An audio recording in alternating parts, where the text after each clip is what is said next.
ina-unbox na bago kong hair tool. Actually, may kapareho nito na gusto kong bilhin pero sobrang mahal niya. So, yung nakita ko to, pakita ko lang sa inyo. Ito siya. Ayan. So, nakita ko siya tapos hindi siya ganun kamahal yung presyo kaya binili ko na. So, ang brand nito, sa Lidl ko to binili. So, ang brand niya ay Shen Beauty. Yung hair styler, multi-styler. Tapos meron siyang 5 attachments plus ang pinaka nagustuhan ko dito ay yung carrying bag niya. Para pwede ko siyang dalhin kahit saan. Okay, so open na natin. May seal pa kasi dito. Hindi ko pa siya nabubuksan nung isang araw ko to binili. Yan. And sakto kasi aalis ako ngayon. So gusto ko siyang gamitin.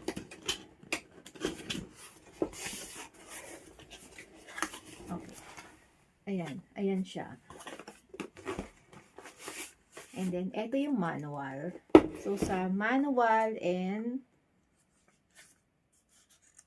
lang siya. At kung paano siya, pati instruction, kung paano mo siya gamitin. So, tabi muna natin. Tapos, ito yung ang ganda, oh, meron siyang carrying bag. Pakita ko lang sa inyo ng malapitan yung kanyang carrying bag. Ayan. Plain black lang siya. At fit siya sa kahit na anong bagahe na dadalhin mo. Hindi siya bulky. Tapos, nagustuhan ko yung gold zipper niya dyan. Plus, nakalagay dito yung brand, Shen Beauty.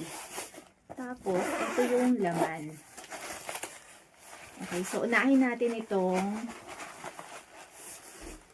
ano lang to ha, unboxing lang talaga to, tapos detail sa inclusion ng nasa box kasi aalis nga ako at gusto ko siyang gamitin kahit papano ngayon bago umalis, pero hindi siya talaga yung matatawag na full review dito.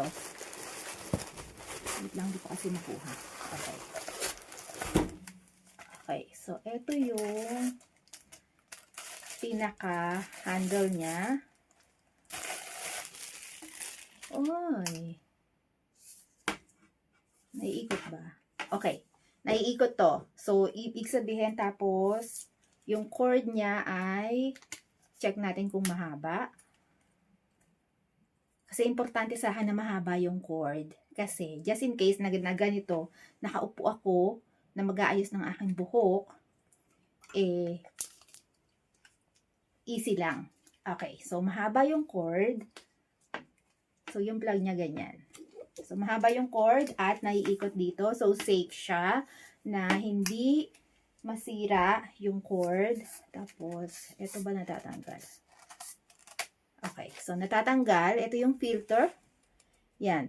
Yung filter. Yung filter nililinis din yan. Kaya, importante yan. Na na-open to. Tapos, balik na natin. Okay.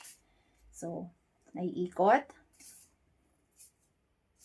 And then, tabi muna natin dito. Kasi gusto ko ipakita sa inyo yung iba pa. And then, ito na yung mga inclusion niya. Meron siyang 5 inclusion or attachment. So, first attachment ay pang hot brush yata to. Ito. Yan. Ang na-feel ko lang dito, ito, medyo mabigat. Ito, yung kanyang handle, medyo mabigat siya. Pero, dito, magaan. Magaan siya. So, first attachment yan.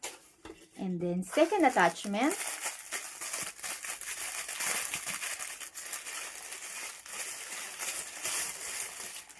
Okay, ito yung pang-curl. Tapos may nakalagay dito na arrow. Ayan, sa side na yan. Dito rin, may nakalagay na arrow. Okay.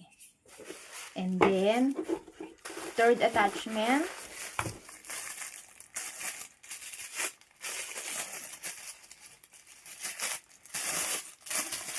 Okay. Okay, pang-curl din siya. Pero, anong difference niya? Okay, so ito yung dalawang pang-curl. So, tinitingnan ko ngayon kung ano yung difference nilang dalawa. So, ayan. Ano lang siya. Magka-size lang naman sila. Ayan. So, hindi ko maintindihan bakit dalawa. Bahala na. Gagamitin ko na lang sila pareho.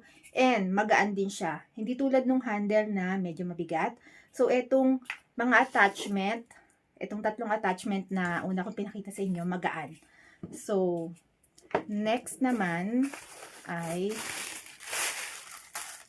okay. Malamang ito yung blower. Okay. Ito siya.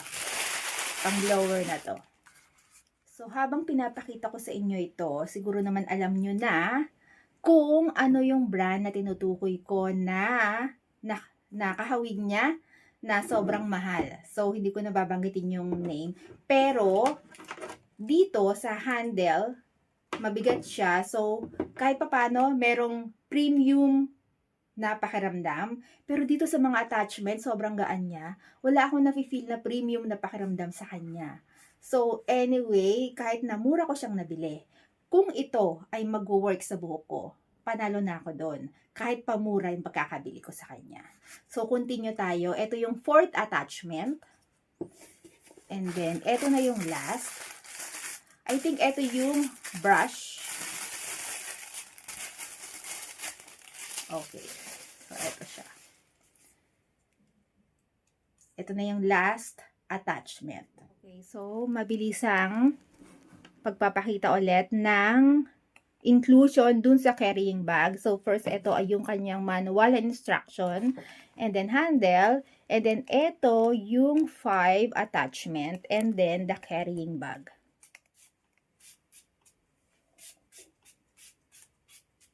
Tapos, etong band repair by the brand Pantene.